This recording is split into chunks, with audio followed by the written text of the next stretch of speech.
स्वागत है आपका भारत वॉइस में।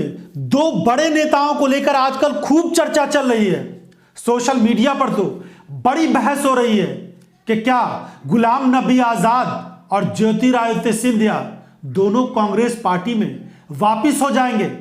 भाजपा छोड़कर केंद्रीय मंत्री का पद छोड़कर ज्योतिरादित्य सिंधिया कांग्रेस की नैया को 2023 में पार लगाएंगे और गुलाम नबी आजाद जिन्होंने डेमोक्रेटिक आजाद पार्टी बनाई थी वो अपनी पार्टी खत्म कर देंगे और उसके बाद वो कांग्रेस पार्टी में फिर से वापस आ जाएंगे।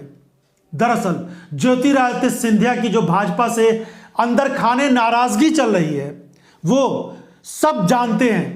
प्रधानमंत्री नरेंद्र मोदी ने भले ही उनको एक खास मकाम दिया है और भाजपा के केंद्रीय नेतृत्व ने भले ही उनको कुछ सम्मान देने की कोशिश की हो, लेकिन जिस तरह की भूमिका ज्योतिरादित्य सिंधिया राज्य में चाह रहे हैं, मध्य प्रदेश में चाह रहे हैं, वो उनको नहीं मिल पा रहा है। कहा जा रहा है कि अभी भी भाजपा के नेता उनको मध्य प्रदेश में स्वीकार नहीं कर पा रहे हैं।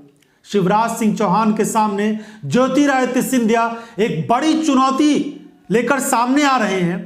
उसको लेकर भी भाजपा के बड़े बड़े नेताओं में बेचैनी देखी जा रही है। एक तरफ ज्योतिरादित्य सिंधिया का अपना खेमा है, दूसरी तरफ शिवराज सिंह चौहान हो या दूसरे नेता हो, उन लोगों के अलग अलग खेमे मध्य प्रदेश में बने हुए हैं, जिसकी वजह से भारतीय जनता पार्टी बेहद मुश्किलों के दौर से मध्य प्रदेश में गुजर रही है। और अब जिस तरह के सर्वे आ रहे हैं मध्य प्रदेश से, उसके बारे में कहा जा रहा है कि 2023 के चुनाव में फिर से कांग्रेस पार्टी सत्ता में आ रही है। ज्योतिरादित्य सिंधिया इसी को लेकर असमंजस की स्थिति में फंसे हुए हैं कि अगर मध्य प्रदेश में कांग्रेस पार्टी की सरकार फिर से बन जाती है तो उनकी जबरदस्त तरीके से किरकिरी होने वाली है और वो अगर भाजपा के साथ रहते भी हैं तो फिर उनका कोई बड़ा फायदा नहीं होगा, किसी बड़े लक्ष्य की प्राप्ति नहीं हो पाएगी। मध्य प्रदेश में 2018 में कांग्रेस पार्टी सरकार में आई थी, जनता ने कांग्रेस को समर्थन किया, कमलनाथ मुख्यमंत्री बने, लेकिन चंद महीनों के बाद ही यानी 2020 में 22 विधायकों के साथ ज्योतिरादित्य सिंधिया भाजपा में चले गए और उन्होंने भाजपा की सरकार बनवा दी। कुछ इंतजार करने के बाद ज्योतिरादित्य सिंधिया को एक इनाम मिला कि उनको केंद्रीय मंत्री बनाया गया।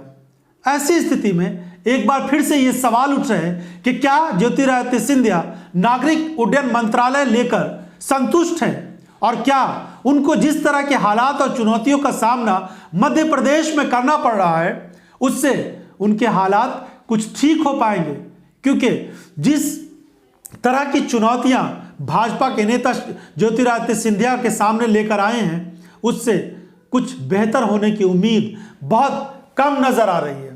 शिवराज सिंह चौहान की जगह कुछ लोग तो यह भी कह रहे हैं कि भाजपा की तरफ से ज्योतिरादित्य सिंधिया को कह दिया गया कि आप राज्य के अगले मुख्यमंत्री बन जाएंगे अगर भाजपा की सरकार आ जाएगी तो। उधर शिवराज सिंह चौहान को इस तरह की बातें बेहद ज्यादा चुभती हैं और फिर बहुत सारी ऐसी बातें हैं जिसको लेकर ज्योतिरादित्य सिंधिया अंदर ही अंदर नाराज नजर आ रहे हैं। उधर गुलाम नबी आजाद जो वरिष्ठ नेता थे, बड़े धूमधाम के साथ उन्होंने कांग्रेस पार्टी छोड़ी और अपनी एक नई पार्टी बना ली थी, लेकिन अब उसका हाल ये हो रहा है कि उनकी पार्टी के ज्यादातर नेता या तो पार्टी छोड़कर जा रहे हैं या फिर बड़े नेताओं को गुलाम नबी आजाद खुद पार्टी से निकाल रहे हैं। ताराचंद जैसे नेता जो उनके वरिष्ठ नेता थे उनको पार्टी विरोधी गतिविधियों के चलते निकाल दिया गया। उनके समर्थन में बहुत सारे नेताओं ने पार्टी छोड़ दी है।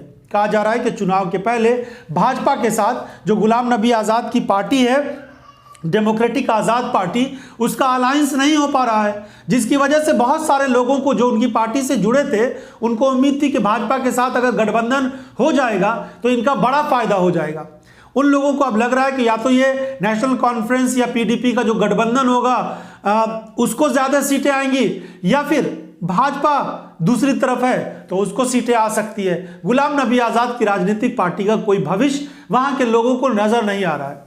इसीलिए अब यह कहा जा रहा है कि जब कश्मीर पहुंचेगी भारत जोड़ो यात्रा राहुल गांधी की, तो वो उसमें शामिल होंगे और गुलाम नबी आज़ाद भारत जोड़ो यात्रा में शामिल होने के बाद पार्टी में भी शामिल होने का ऐलान कर देंगे। तो इस तरीके से दो बड़े नेताओं को लेकर खूब चर्चाएं हो रही है। ऐसी बातें हवा में नहीं हो रही है, इसके पीछे बहुत सारी सच्चाई है। भले ही ज्योतिरादित्य सिंधिया इतनी आसानी से भारतीय जनता पार्टी का दामन छोड़ के कांग्रेस में नहीं चले जाएं, क्योंकि 24 कैरेट गद्दार से लेकर धोखेबाज और ना जाने कौन कौन सी उपाधि उनको दी गई है, और कांग्रेस के नेता बेतरह नाराज हैं ज्योतिरादित्य सिंधिया से। तो ऐसी स्थिति में उनका भाजपा छोड़कर जाना बहुत मुश्किल हो सकता है। लेकिन राजनीति में कुछ भी हो सकता है, कुछ भी संभव है। और सबसे बड़ा संकट यह है कि मध्य प्रदेश कि जो भाजपा इकाई है वो उनको अभी भी बीजेपी के नेता की तरह स्वीकार नहीं कर पा रही है। ये ज्योतिरादित्य सिंधिया के लिए बड़ी चुनौती बनता जा रहा है। आपको भी लगता है कि ज्योतिरादित्य सिंधिया या गुलाम नबी आज़ाद कांग्रेस में फिर वापसी कर सकते हैं? अपनी राय हमें ज़रूर दीजिएगा। इस एपिसोड को देखने के लिए आपका बहुत बहुत धन्यवाद।